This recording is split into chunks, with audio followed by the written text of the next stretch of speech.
Exercise 8.1 का question 2 solve करते हैं। क्वेश्चन 2 के अंदर भी यही डिमांड है कि ये जो फार्मूला है इसको आपने ऑल पॉजिटिव इंटीजर्स n के लिए प्रूव करना है with the help of principal of mathematical induction. अगर आप जानना चाहते हैं डिटेल के साथ कि ये फार्मूला किस चीज़ को रिप्रेजेंट कर रहा है तो आप इसी एक्सरसाइज 8.1 के क्वेश्चन 1 का सलूशन देखें। उसके अंदर मैंने बहुत डिटेल के साथ एक्सप्लेन किया है। इस क्वेश्चन के सलूशन को स्टार्ट करते हैं। ये जो गिवन स्टेटमेंट है, जो गिवन फार्मूला है जिसे हमने प्रूव करना है, इसको सपोज कर लेते हैं कि ये Sn है। इस फार्मूले में लेफ्ट साइड पे एक सीरीज दी गई है, हमने इसको सम करना है और राइट साइड पे उसके सम का आंसर है। ये जो लेफ्ट साइड पे सीरीज है इसकी लास्ट टर्म को हमने An कह लिया। हमें principal of mathematical induction use करते हुए टर्म नंबर k और टर्म नंबर k+1 की जरूरत पेश आएगी।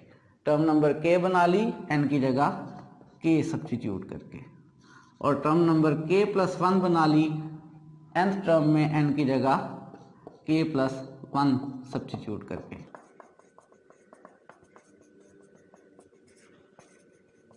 इस टर्म नंबर k+1 की हमें प्रूफ करते हुए जरूरत पेश आएगी। और ये जो राइट साइड पे हमें आंसर दिया हुआ है ये इस सीरीज के सम का आंसर है, इसलिए मैंने इसका नाम Sn रख लिया। और हमें प्रूफ में k टर्म्स के सम के आंसर की और k+1 टर्म्स के सम के आंसर की ज़रूरत पेश आएगी।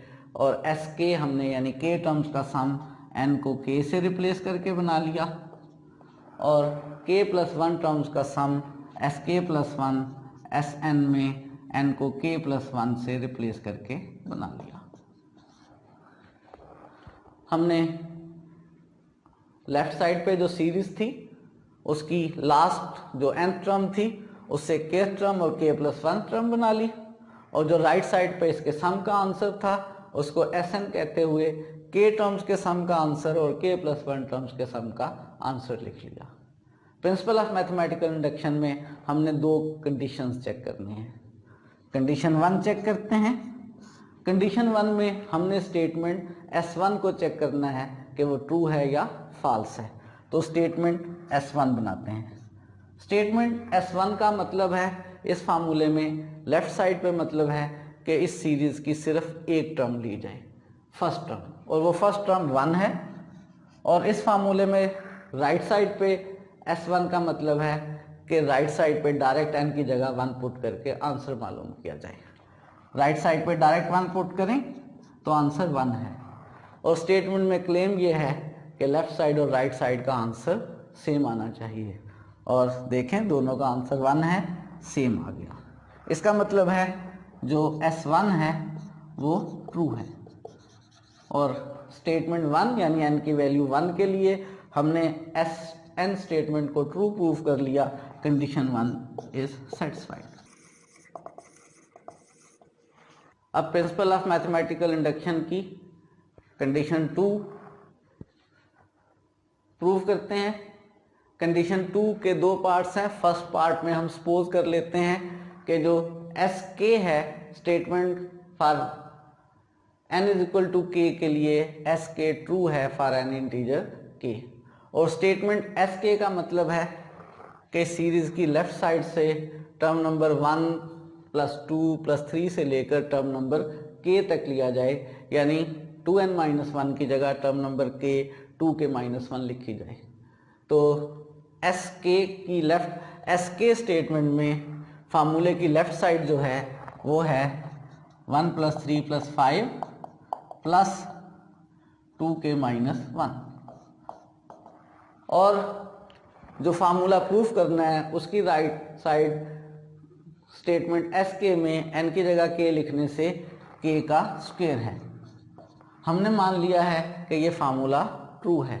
इसको ट्रू मानने का मतलब है कि टर्म नंबर 1, 2, 3 से लेकर अगर टर्म नंबर k तक इन टर्म्स को ऐड किया जाए तो आंसर आप डायरेक्ट ऐड करने की बजाय यहाँ पर k स्क्वायर आंसर आ जाता है। इसको ट्रू मानकर अब हम प्रूफ करना चाहते हैं Sk+1। k टर्म्स तक का सम मौजूद है। Sk+1 में हमें सम चाहिए k प्लस 1 टर्म्स तक का, तो इस k टर्म्स वाले सम में हम term number k plus 1 add कर लेते हैं। हमने टर्म नंबर k प्लस 1 पहले बना ली थी, 2k प्लस 1, ये दोनों साइड्स पर ऐड कर लेते हैं।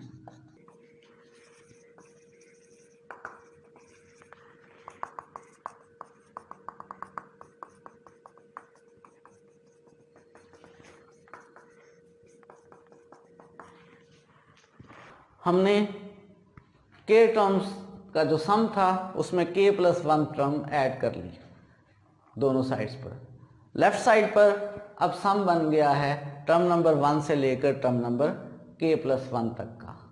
और राइट साइड पे चूंकि पहले हमने ट्रू मान लिया था कि ये सम जो k स्क्वायर है ये k टर्म्स का सम है और इसमें k प्लस 1 टर्म ऐड कर लिया है, तो राइट साइड भी अब सम बन गया है k प्लस 1 टर्म्स का।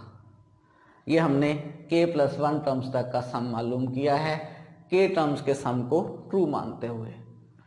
अगर हम इसी सम को डायरेक्ट फार्मूले से कैलकुलेट करें तो ये k प्लस 1 का स्क्वायर आता है।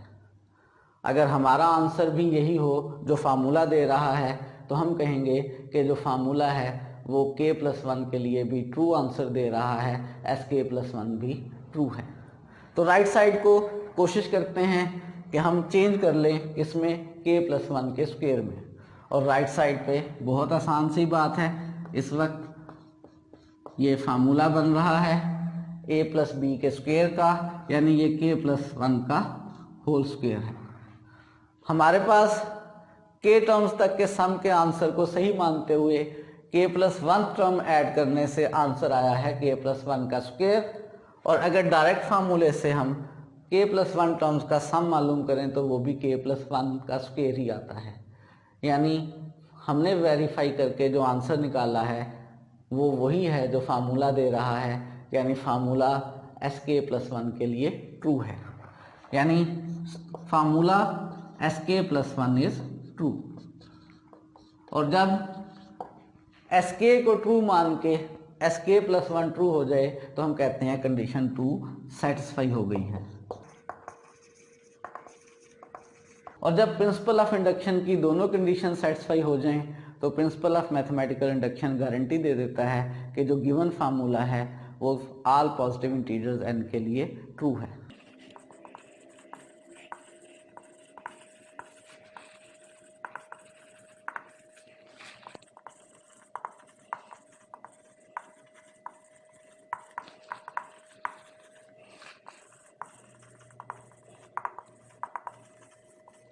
कंडीशन 1 और कंडीशन 2 के सेटिस्फाई होने के बाद प्रिंसिपल ऑफ मैथमेटिकल इंडक्शन ने हमें गारंटी दे दी कि गिवन फार्मूला ट्रू है for all positive integers n के लिए।